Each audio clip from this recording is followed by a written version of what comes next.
Welcome to the NBA Coast to Coast podcast brought to you by TheLines.com. Coming to you from the West Coast, Josh Lander, joined by Nate Weitzer. He's on the East Coast. And we are looking at playa props, the bread and butter for the kids here as we move forward into an 11-game slate on the NBA, on Wednesday in the NBA, I should say. We've got playa props here, got best bets in the other episode, and we're bringing both of those to you each and every weekday now moving forward throughout this regular season. So make sure to subscribe to that page. Give the video a like if that all sounds good to you. Nate, let's go ahead and run into your playa props for tonight. Yeah, like you said, time to take Jalen Johnson after a little bit of a sputtering start. He does get it going against Washington on Monday and now gets the Wizards again. So let's go over 33.5 PRA, bundle it all together. Minus 115 at Bet Rivers. I mean, it's juiced up on most other books. So you can add one more to this and go 34.5. Like if he scores, like his core prop, his points prop is 22.5. If he scores in the 23 to 25 range, I don't think you're sweating this at all. Like he's definitely good for the 10 rebounds and assists, but I do want to bundle it together because the Wizards are just bad everywhere. And he could, you just want the whole stat pile.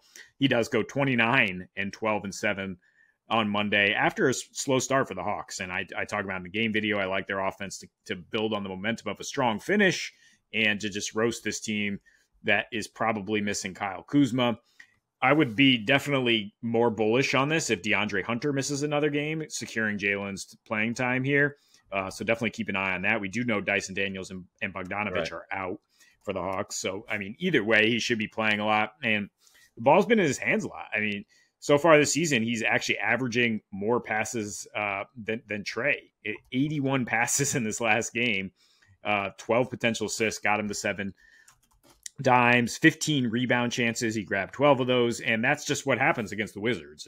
An offense that's going to be even worse without Kuzma, but they just give up a ton of rebound opportunities to power forwards. Evan Mobley had 13 of 20, and Tatum had 11 of 16 against this team.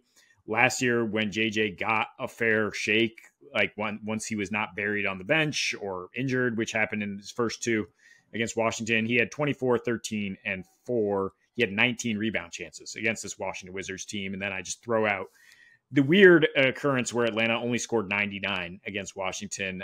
You can dive into the schedule and try to figure out why that was. But this is a revenge spot after losing by 2 on Monday. And I like the Hawks offense to thrive. Just when you think you can just ascertain what's going to happen, the Wizards come back and beat the Hawks. I totally agree with everything with Jalen. Dyson Daniels being out is massive. That's even more minutes that I think you got to keep a guy like Jalen on the floor. Those are your two best defenders on the floor as you put your starting lineup out there. Dyson Daniels is a reason that people liked Atlanta a little bit more this year. But I still, they're going to struggle to defend. It's going to be the case. It's Quinn Snyder. Don't get me wrong, but that only increases the pace. It only increases the points for guys like Triple J.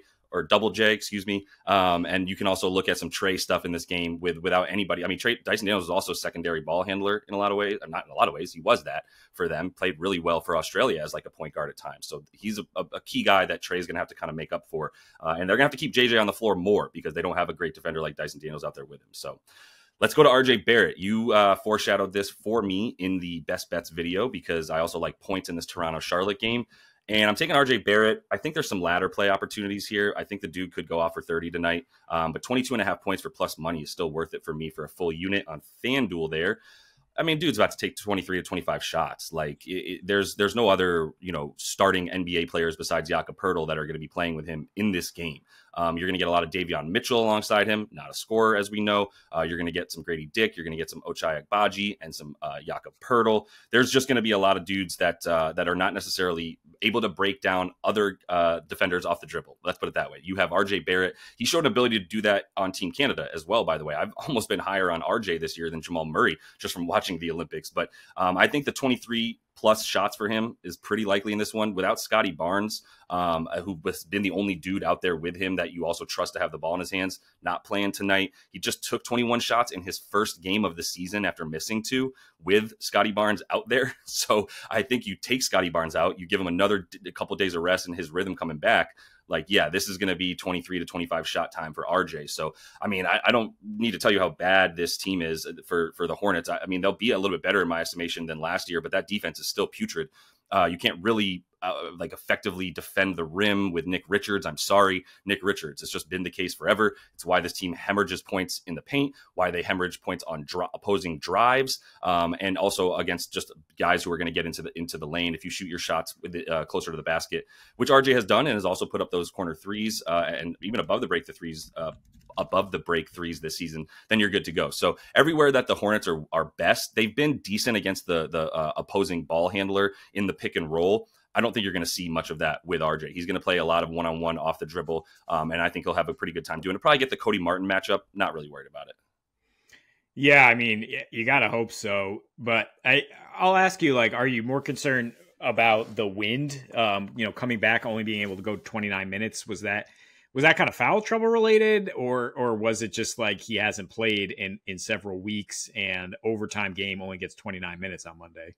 Both, yeah, I think both. And you still had Scotty around, but I mean, you don't have anybody else to control the offense at this point, right? Scotty still played, like 37 minutes in that one or whatever. So, I think he's got to play the minutes. I'm not too worried about the win. No, I get what you're saying. That's why I was saying a couple of days back, already has a game under his belt. It's not really like we have time for you to do this anymore, RJ. Yeah, and to your point, he took 21 shots in that one with Scotty Barnes out there almost the whole game.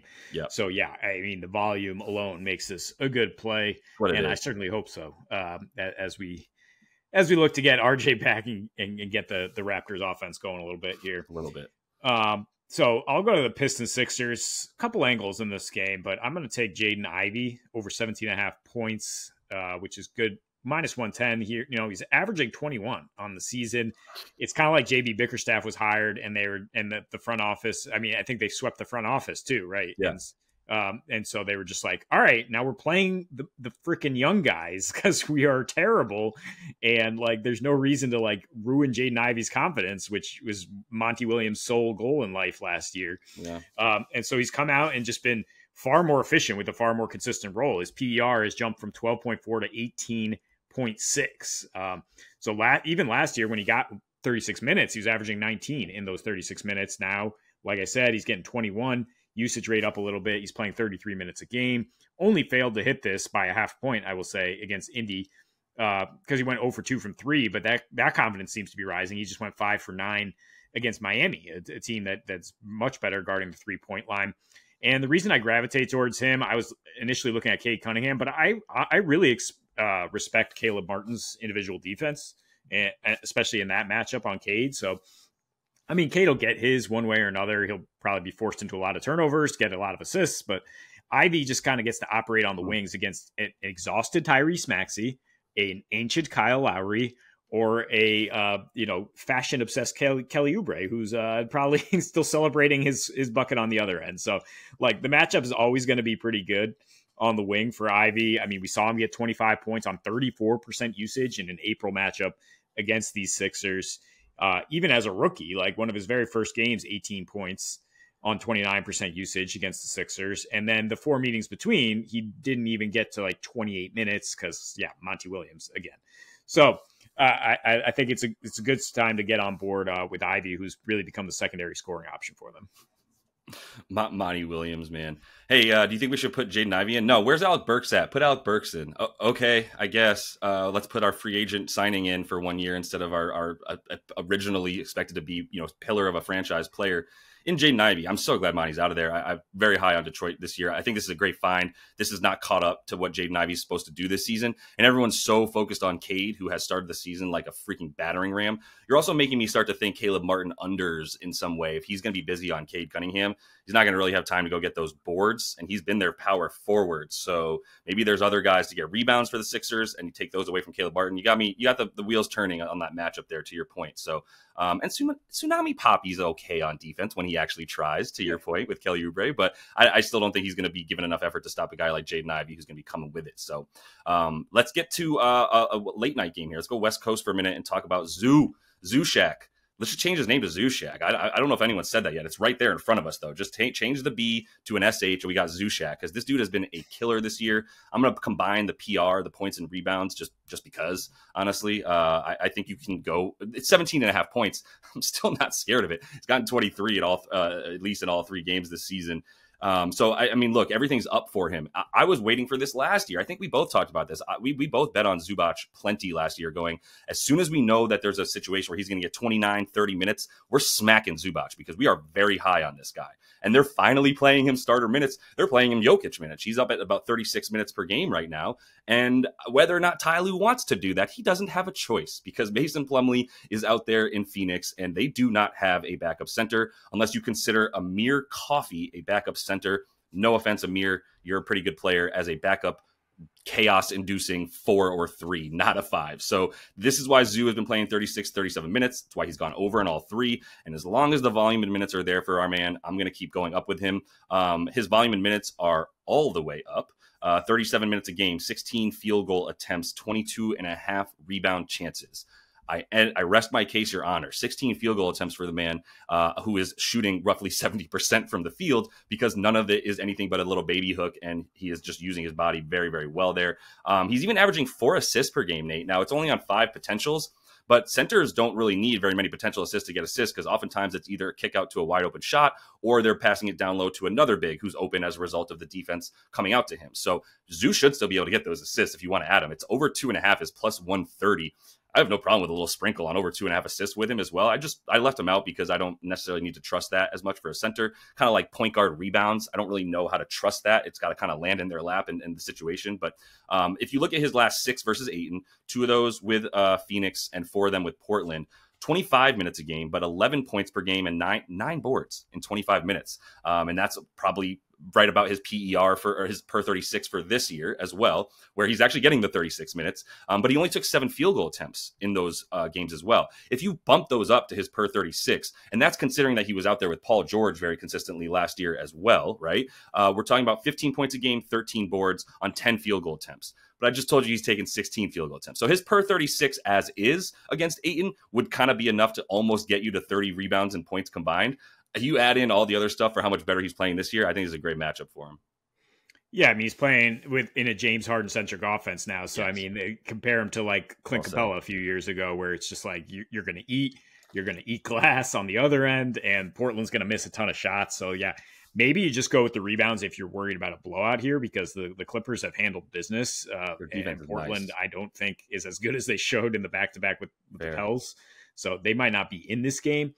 But yeah, I think it's good to just bundle them together. And I had to fact check you. Zubac 2 days ago from Locked On Clippers. They had that, but you go all the way back to 2016. No. And there's a Reddit thread from Lakers fans calling him Zubac. So it has been out there, thrown into the ether, but you're trying to make it a thing. I like that. Okay, but nobody has a copyright on it, so I might get what I need for that and get those rights, but trademark that shit. Either way, for Zubac, yeah, this is a great game. But to your point, too, maybe you look at a little alt-under on the points for Portland. This Clippers team has been a defensive wagon so far this year, not giving up more than 104 points to a team. And we've heard opposing coaches. There was a quote that just came out, it was like Front Office Sports, had a few general managers that were just like, oh my God, like what the Clippers are doing on defense is terrifying. I cannot. Oh, it was Steve Kerr, actually. I'm sorry. Steve Kerr, former GM, current coach, who was like, we did not know what to do with the Clippers defense. That was absolutely incredible. So, and to your point, yeah, I mean, we got the Warriors over last night because they had just played the Clippers and gone barely under their total. Right. Keep looking at that angle, right? If you see a team struggle against the Clippers and then they have a low total the next game. Right. Yeah, that's a great call. And in this one, if it's too high of a total, then yeah, we can fade a not very good offensive Portland team. But either way, that is all the time we have for you in Play of Props. Also got the best bets up in a separate episode. So make sure you do check those out and continue to follow along all season. And until we see you next, happy betting.